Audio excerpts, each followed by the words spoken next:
Welcome into the official. It is your host, Alfred. Once again, yes, I am solo this week, but we're going through, in this video, we will look at receivers for the 2026 class, industry ranked 6 through 10. Be sure and go check out 1 through 5 on a previous video, and also like and subscribe to this video as we go through the receivers 6 through 10. And of course, check out quarterbacks, running backs. Earlier this week, we went through 6 through 10 in those positions as well. So let's go ahead and get to it. We're going to start with Sedarian Morgan, a very large receiver, big-bodied, 6'2", 210. So, I mean, he's got that Calvin Johnson physique that you can really dream of. That old school alpha, huge and receiver. That was a really nice hand grab there. You can see extending out. He's got a 4.57 40 right now. And his lifting numbers really are not very good. But again, those are probably from like his sophomore era. He's going to have 2 more years to get better at that. So a long way to go in the way from Morgan, but you'd like to see him be a strong guy being that big. When I look at the tape, I'll be honest, don't see that much to immediately get terribly excited about, other than he's big and fast, which we like, but we do need a guy who's going to show some ability off the line, the ability to beat press coverage. At least he's got big, long, lanky arms with big hands. So he's going to make some good circus catches, acrobatic type catches. At this point, I have some concerns with this archetype in general, as we have talked here on the official for years now. We dream of these big, huge outside receivers. A lot of times they just turn into nothing because, they're able to out athleticize at their high school competition. But when they get, with true DB technique at a big power 4 level, they are neutralized. And so we'll see if he can develop some more releases off the line, his ability to break press coverage, which he's not even really seeing at this level. We'll see. I'm real skeptical of these very tall, big receivers who just win by out-muscling people at the high school level. Then we got Aaron Gregory, who is out of the state of Georgia. His teammate Devin Carter we looked at last week, who seemed to be a little bit more of a refined receiver compared to Aaron Gregory, 6'2", 170. And Max Preps is having trouble with some of their stats. I wasn't able to get a ton of stats from these receivers at the time of this recording. But, you can see here that was a pretty nice move that Gregory made to get open there. He's a little bit bigger than Devin Carter. And I think he's got a little theoretical upside if he should develop all the facets to his game. But one thing that, he's leading his own high school in receiving, which is impressive, of course. You like to see a guy who's leading his own ranked higher, although not producing as much. So that's a bit of a conundrum, for us as prospectors. But Devin Carter looks smoother. And Gregory looks a little more raw with maybe some theoretical athletic upside there. So I guess it's kind of a what is your Rorschach test between the two of them? And, are you more of the upside type or what I see right now type? Moving on to Jabari Brady, who's ranked wide receiver, I guess, for 8 right now, kind of as a consensus. He's 6'2", 190, so really nice size and frame already. Looking at UM and Ohio State, gotta love those two teams.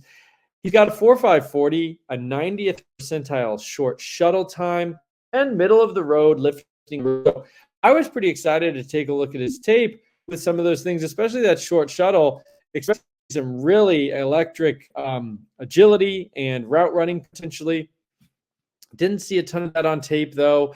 Kind of a guy who's just able to certainly out athleticize his competition, but nothing that strikes me off the line. Is he super electric off the line? I didn't see that. Is he super springy? I'm not sure I saw that either. Is he winning jump balls? I'm not sure I saw that either. Able to get open, but there's a lot of guys that get open in high school. There just is. There's a lot of guys who are able to run past guys, and defenses aren't playing them that intimately or defenses aren't playing them that intricately, and they're just able to like go.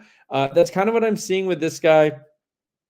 And I wanted to see more. I thought I might see more explosiveness on the routes, but I just didn't. So the jury's out on Jabari Brady, but when you have an Ohio State offer, I gotta pay attention. Brian Hartline certainly knows what he's doing there. Some of the numbers are looking really good for Brady, so I'm not writing him off just yet. I want to see a little bit more film from him. I want to see a little bit more, wide receiver technique, I think, from Brady. But great frame, good numbers. There's more. There could be more there for Jabari Brady. Moving to Jaylen Lot here out of the state of Texas. 10, 158. So really well frame here. Excellent long jump, high jump. So he's looking very explosive. You can see here on this big run for the catch. Low lifting numbers, which, like I said, we got to give these guys room to mature and grow. But like we're talking percentile, very, very low bottom of the barrel lifting numbers. I think the tape is not blowing me away, to be honest. He's so small. He's going to need to be just otherworldly with his athleticism, I think, and probably destined to be kind of a slot receiver. But I want to see a little bit more from him. I wasn't totally blown away. I'll just be honest. Like I'm not sure what I was looking at a lot of times. Why is this guy so special? Looks explosive at times, but in general, I'm not sure I saw the qualities for a receiver that I'm like, oh yeah, this is a guy who's going to contribute right away. Which is different than the next player, Naeem Burroughs, out of the state of Florida, Bowls, which is a really good program up in Jacksonville. Another very small guy, 5'11", 160, leaning towards UF and or FSU right now. Obviously, we have a long way to go. But this guy pops off the tape. Like when you're talking about a small dude, the electricity from Burroughs is palpable through the screen. Here you can see picked off, and he's going to track this guy down, close the gap in very quick time there on that play. But now you're going to get to see his actual receiving ability. This is a guy with a 10-600 meter. He's got some nice family bloodlines. His brother plays receiver at Wisconsin. You can see there, even though he got hit 2 or 3 times, and he's a smaller guy, maintained balance using a spin move to rack up extra yards and get into the end zone on that little play right there.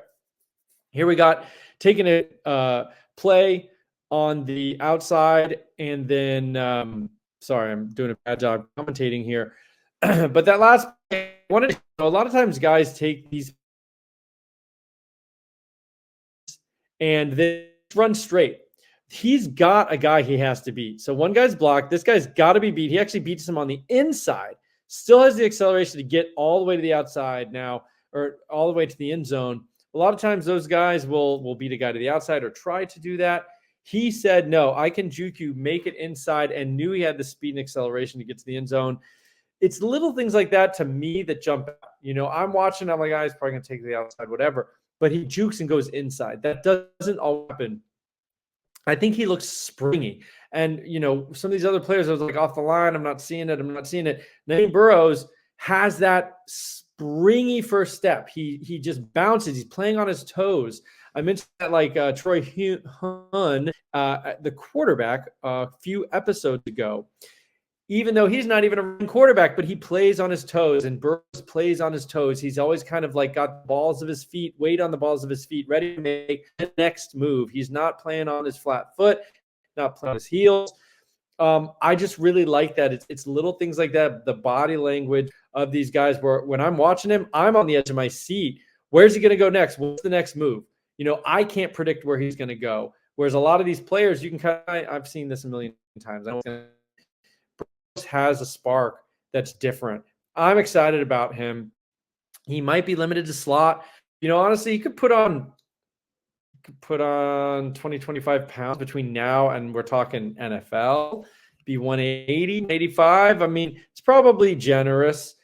He seems to show a little bit of outside ability, even though his body may tell you slot. I think He's a very interesting player. I think he's just got a little bit of that extra spark. He's got kind of aura about him when I watch him that there's a lot of these other guys just don't seem to have. I think he could be a special player, whether it's slot or otherwise. He's 25, 604, and 9 this year. That's like 24 yards per reception. I mean, it's showing up everywhere. Stat, video, all the above. And you'll see sometimes I question guys, and I'm like, I see it on the athletic measurements, but I'm not seeing it on the field, or it looks good on the field, but something isn't matching up because he's has got bad testing. Burroughs kind of, for this kind of guy who's absolutely a speed demon, that's the calling card. He plays like it. It's showing up in the stats. Check for Burroughs. To me, I'd have him higher up the list despite his size. I would have higher up. He just kind of looks like he's got it, so to speak. That does it for wide receivers.